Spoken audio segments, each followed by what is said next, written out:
பூரணி பைரவியிடம் வாசு வந்து தன்னை பார்த்ததும் அவன் நடந்து கொண்டதையும் பற்றியும் பூரணி கிட்ட பைரவி சொல்லிக்கிட்டு இருக்கா. எல்லாம் பாழாய் போன இந்த வாட்ஸ்அப்பால் வந்தது பூரணி. நீ எல்லாத்துக்கும் இவ்வளோ இடம் கொடுத்து வச்சுட்ட. வாசு உன் மேலே வச்சிருக்கிற ஸ்நேகத்தால் தான் அவன் ஆஃபீஸ்க்கே வந்து உன்னை பார்த்துட்டான். வீட்டு முகவரி தெரிஞ்சிருந்துச்சுன்னா வீட்டுக்கே வந்திருப்பான். ஆண்களிடம் பழகும்போது ஜாக்கிரதையாக இருன்னு உனக்கு எவ்வளோ டைம் சொல்லியிருக்கேன். நான் நெருப்புன்னு உனக்கு தெரியாதா பூரணி? யாருன்னுட்டையும் நான் நெருங்கியமாக ஸ்நேகம் பழக மாட்டேன். நல்லா இருக்கீங்களா, எப்படி இருக்கீங்க, நட்போடு இருந்தால் அதோடு சரி. அதையும் தாண்டி போச்சுன்னா அது காதலாகி வேறு பிரச்சனைகளை கொண்டு வந்துடும். எல்லா ஆண்களையும் நான் கெட்டவங்க சொல்லலை, சில நல்லவங்களும் இருக்கத்தான் செய்கிறாங்க. அதனால் நாம் தான் ஜாக்கிரதையாக இருக்கணும். நீ இதை புரிஞ்சு கொண்டாவே எனக்கு மகிழ்ச்சி தான் பைரவின்னு ஃபோனை பூரணி கட் பண்ணிட்டா. பைரவிக்கு ஒரு நாள் காலையில் வாட்ஸ்அப் பார்த்துட்ருக்கப்போ அவளுக்கு கண்ணு வலிக்குது.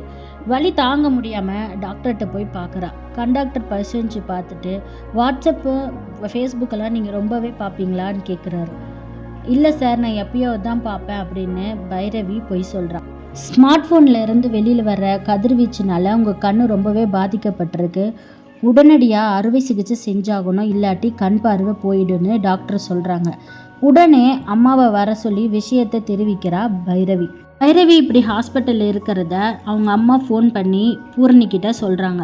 பூரணியும் அவங்க அம்மா கிட்ட ஃபோனில் சொல்லிட்டு தன் கணவன் வந்ததுக்கப்புறம் வந்து ஹாஸ்பிட்டலில் பார்க்குறேன்னு சொல்கிறா பூரணி.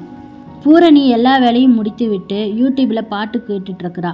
மதியானம் 2 மணி ஆகுது. காலிங் பெல் அடித்ததும் யாருன்னு போய் கதவை திறந்து பார்த்தா பாலச்சந்திரன் நின்றுட்டு இருந்தான். திடீர்னு சீக்கிரம் வந்துட்டீங்களே, உடம்பு சரியில்லையா? இல்லை, இன்னைக்கு நைட்டு நான் ஊட்டிக்கு போகணும், அதனால தான் சீக்கிரம் வந்துட்டேன் அப்படின்னு சொல்கிறான். நீங்கள் வந்ததும் நல்ல விஷயந்தான். பைரவியை ஹாஸ்பிட்டலில் அட்மிட் பண்ணியிருக்காங்க, கண் ஆப்ரேஷன் செஞ்சுருக்கா. அப்படியே நீங்கள் போகிற வழியில் என்னையும் ஹாஸ்பிட்டலில் இறக்கி விட்டுருங்க அப்படின்னு சொல்கிறா பூரணி. அவள் சொன்னதை கொஞ்சம் கூட பாலச்சந்திரன் கவலைப்படவே இல்லை. அவள் கிடக்கிறா, நீ வா என்று அவளை கட்டி அணைத்து கொண்டான். எங்கள் பைரவி ஹாஸ்பிட்டலில் இருக்கா, அவளை போய் பார்க்கணும், என்னை விடுங்க என்று பூரணி தள்ளி விடுறா. நான் இன்னைக்கு நைட்டு ஊட்டி போகணும், திரும்பி வர்றதுக்கு எப்படி 4-5 நாள் ஆயிரும். நான் வரலைன்னா ரொம்ப தப்பாக எடுத்துக்குவா, தயவு செஞ்சு என்னை விடுங்க, நான் போய் பைரவி ஹாஸ்பிட்டலில் பார்க்கணுன்னு பூரணி எவ்வளவோ கெஞ்சி கேட்குறா. ஆனால் பாலச்சந்திரன் அவளை விடவே இல்லை.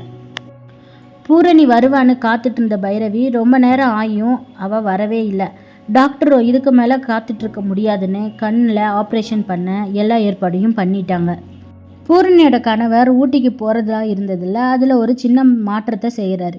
ஊட்டிக்கு இன்றைக்கி நம்ம போகிறதில்ல, அதில் நீயும் என் கூட இன்றைக்கி வர்ற அப்படின்னு சொல்லி கையோட பூரணியும் கூட்டிகிட்டு போயிடுறாரு. சாரி பைரவி, என்னால் வர முடியல அப்படின்னு மனசுக்குள்ளேயே பூரணி மன்னிப்பு கேட்டுக்கிறா. பூரணி எப்படியாவது வந்து என்னை பாப்பான்னு எதிர்பார்த்துட்டு இருந்த பைரவிக்கு ஏமாற்றம் தான் மின்னுச்சு. அறுவை சிகிச்சை ஆகி மருத்துவமனைக்கு வரவே இல்லை. 3 நாள் ஆயிடுச்சு. அப்போவும் பூரணி வந்து பார்க்கவே இல்லை. பைரவியோட அம்மா தான் வேலைக்கு கண்ணுக்கு மருந்து எல்லாமே அவளுக்கு அவங்க அம்மா தான் பண்ணுறாங்க. உயிர் தோழின்னு சொன்னையே அந்த பூரணி ஒரு தடவை கூட வந்து உன்னை பார்க்கல.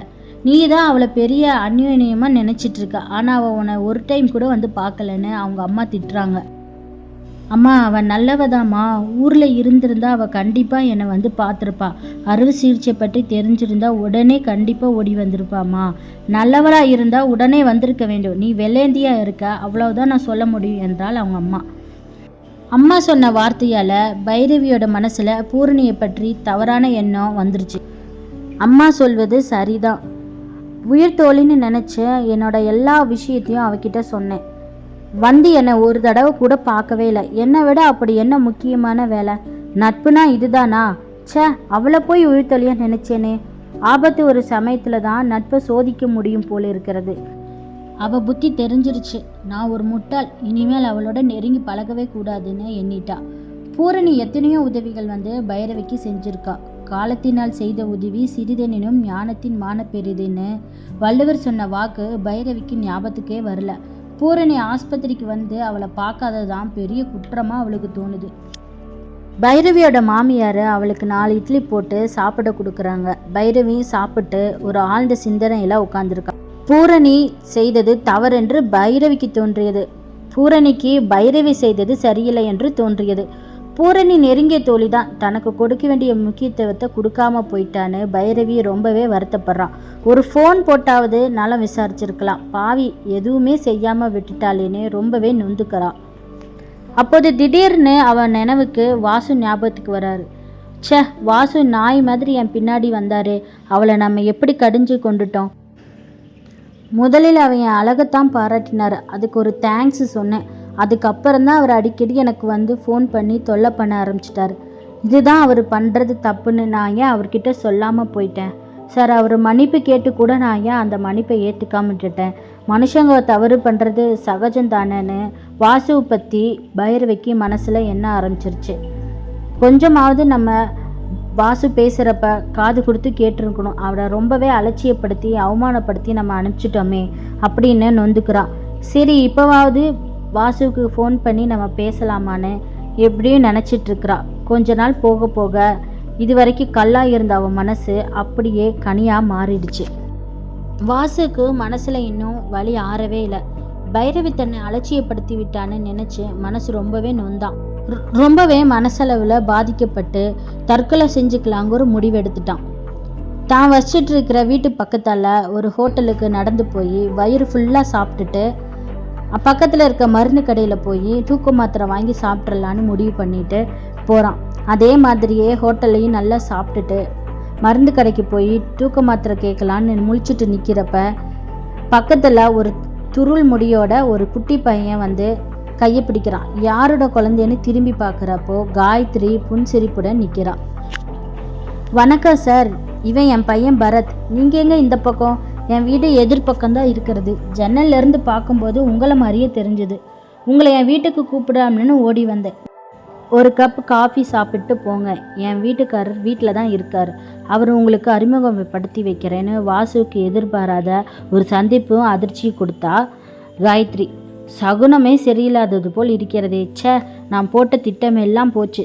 தலைவலியாக இருந்தது, அதான் தலைவலிக்கு ஏதாவது மாத்திரையோ இல்லை தைலமோ வாங்கலான்னு வந்தேன்னு எதையோ சொல்லி சமாளிக்கிறான் வாசு. வீட்டுக்கு வாங்க சார், சூடாக காஃபி போட்டு தரேன், தலைவலியெல்லாம் பறந்து போயிடும் என்றான் புன்சிரிப்புடன். அவன் வரலேனாலும் இவ கையை பிடிச்சி இழுத்துட்டு போயிடுவா போல. வேற வழி இல்லாமல் காயத்ரி வீட்டுக்கு போய் காஃபி சாப்பிட்டு தான் வீட்டுக்கே திரும்பி வந்துடுறான் வாசு. இந்த முறை நான் சாகிறது கடவுளுக்கே விருப்பம் இல்லை போல. எப்படியாவது அடுத்த முறை ஏதாவது ஒரு ஐடியா பண்ணி நம்ம சத்திரணும் அப்படின்னு முடிவு பண்ணுறான். சரி, கடைசி ஒரு முறையாக பைரவிக்கு கால் பண்ணி பார்க்கலான்னு பைரவிக்கு கால் பண்ணுறான். ஃபோனில் கால் பண்ணால் தொடர்பு எல்லைக்கு வெளியே இருக்குது, இல்லாட்டி சுவிட்ச் ஆஃப் செய்யப்பட்டுள்ளதுன்னு காதில் வந்து விழுகுது. கடிகாரத்தை பார்க்குறான். டைமும் பார்த்தீங்கன்னா 9 மணி ஆச்சு. இந்த நேரத்தில் கண்டிப்பாக பைரவி ஃபேஸ்புக்கில் தான் இருப்பாங்க அப்படின்ட்டு வேகமாக ஃபேஸ்புக்கை வந்து பார்க்குறான். பைரவி, வாழ்க்கையில் யாரிடமும் நான் துரோகம் பண்ணது கிடையாது. வாழ்க்கையில் எல்லாருக்கும் நான் அன்பாக தான் இருந்திருக்கேன். உங்கள் மனசு புண்படும்படி நான் ஏதாவது பண்ணியிருந்தேன்னா என்னை மன்னிச்சிடுங்கன்னு மானசீகமாக அவளுக்கு ஒரு லெட்டரை எழுதி வச்சுட்டு ஃபேஸ்புக்கில் லைவ் போட்டுட்டு ஒரு நைலான் கயிறை எடுத்து தூக்கு மாட்டிக்க போகிறான். இந்த முடிவுக்கு யாரும் காரணம் இல்லை, நான் உங்களை எல்லாரும் விட்டு விடை பெறுகிறேன்னு நேரடி ஒளிபரப்பு பண்ணிட்டு நைலான் கயிறில் தூக்கு மாட்டி சாக போகிறான். கயிறு அவன் நெஞ்சை இறுக, மூச்சு முட்ட, கண்கள் தெறிக்க அவன் உயிர் பிரிவதை முகநூலில் எல்லாரும் பார்க்குறாங்க, பைரவி தவிர.